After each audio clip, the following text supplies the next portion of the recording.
Picture this, two 12-year-old girls lure their best friend into the woods, and then they stab her 19 times, all because of a monster that they read about online, Slender Man.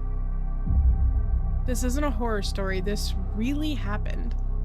This case became infamous because it blurred the line between fantasy and reality. A fictional monster drove two kids to nearly kill someone, and it sparked a moral panic across the world. First of all, who even is Slender Man? Slender Man is a tall, faceless figure in a suit. He's got tentacle-like arms, and he stalks people, especially kids. He was born on the Something Awful platforms back in 2009 as part of a Photoshop contest, where people were challenged to create paranormal images. One user, Eric Knudsen, aka Victor Surge, posted eerie black and white photos showing Slender Man lurking behind children, and the internet, from there, Slender Man exploded. Stories popped up literally everywhere, from creepypasta to YouTube videos to indie horror games. He became the ultimate internet boogeyman. In the lore, Slender Man watches you from afar, causes memory loss, paranoia, nosebleeds, and makes people vanish into the woods. It turns kids into his proxies who do his bidding. He's a modern-day monster, and while most people know it's fiction, for some, the lines were blurred. Now, let's meet the three girls at the center of this case. We have Morgan Geyser, Anissa Weir, and Peyton, who is nicknamed Bella. They were all 12 years old in Waukesha, Wisconsin, a quiet suburban city where nothing like this ever happens. Morgan and Peyton had been friends since about 4th grade, and Anissa was the newer friend who shared Morgan's obsession with Slender Man. By 2014, the girls were spending hours reading creepypasta, watching marble hornets, and discussing Slender Man like he was real. Anissa and Morgan started believing Slender Man could actually come after them, or their families if they didn't do what he wanted. In early 2014, Morgan and Anissa made a plan. They would kill Bella as a sacrifice to Slender Man. They would kill Bella as a sacrifice to prove their loyalty to Slender Man. They thought if they didn't, that Slender Man would murder their families. Their plan evolved over months. At first, they thought they'd kill Bella at a sleepover, and then at a park bathroom. Eventually, they settled on the woods. On May 30th, 2014, all three girls had a sleepover for Morgan's birthday. The next day, May 31st, they went to David's Park. And that is where everything went horribly wrong. In the woods, Anissa and Morgan attacked Bella. Morgan did the stabbing, while Anissa encouraged her. Bella was stabbed 19 times, and wounds pierced her arms, leg, and torso, and one came within a millimeter of her heart. Morgan told police later on that it was weird. She felt no remorse whatsoever, even though she thought that she would. The girls told Bella to lie still so she'd bleed out more slowly. Then they left her alone in the woods. Miraculously, Bella crawled to a bike path, and a man biking past found her covered in blood. She whispered, "Please help me, I've been stabbed." While Bella was rushed to the hospital, police searched for Morgan and Anissa. They found them hours later wandering near Interstate 94. The girls were dirty and carrying backpacks, and they said they were walking to Slender Man's mansion in the woods. When questioned, Morgan said, "The bad part of me wanted her dead." Morgan Geyser and Anissa Weir were arrested the same day as the attack. Their parents were so shocked because how could two 12-year-olds plan something so dark? The community was shaken, schools held online meetings, and parents feared for their kids' lives, both online and now offline. During interrogation, Morgan and Anissa confessed. They spoke calmly about Slender Man, describing him as a real being who demanded the attack.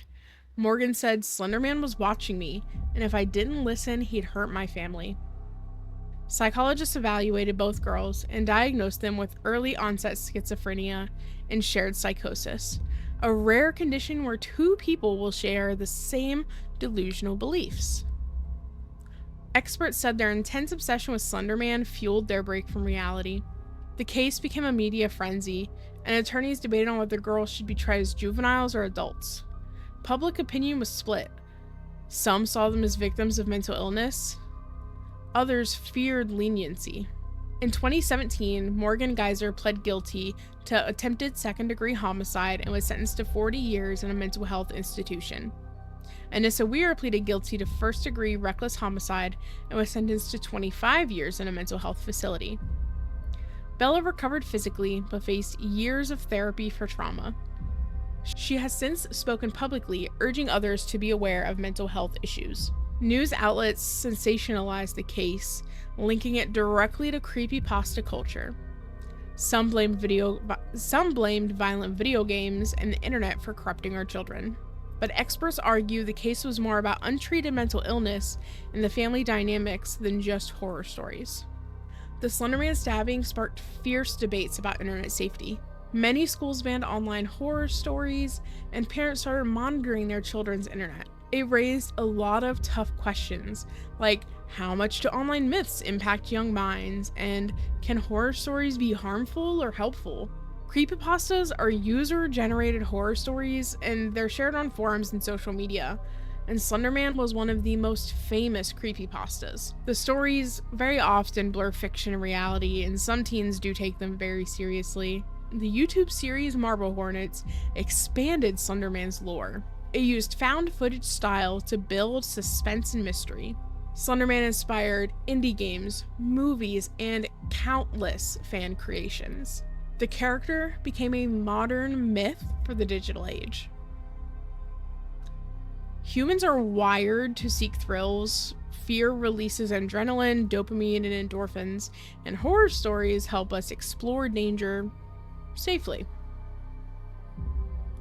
But when blurred with reality, especially for vulnerable kids, it can be dangerous.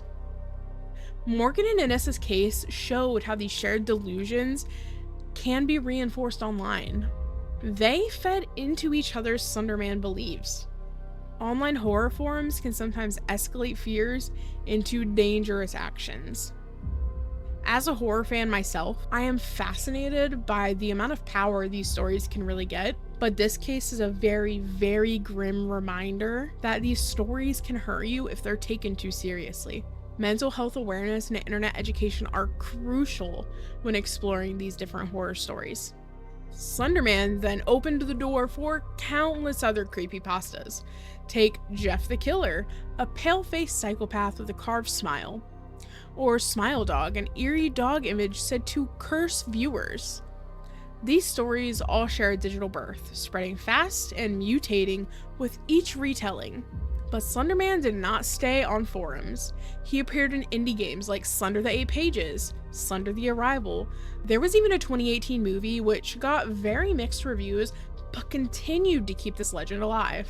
So after all these terrible things have happened, why do we love horror? Fear triggers adrenaline, dopamine, and endorphins, the brain's natural thrill cocktail, and horror lets us explore the danger. As somebody who's spent countless hours in horror games, I get the draw. I do. I'm a huge horror fan and I love it. But this case is a very, very, very big reminder that they are just stories and they need to stay just stories. And sometimes they can be taken way too far. Currently, Morgan and Anissa both remain in mental health institutions, and Bella continues to recover, becoming a voice for awareness and healing.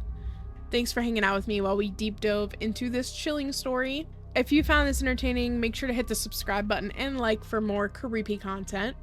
Make sure to ring that bell so you don't miss the next video where we're talking about 10 cults that you may not even know about. So what do you guys think? Are these creepypastas harmless fun? Or are they something way more dangerous? Let me know what you think in the comments.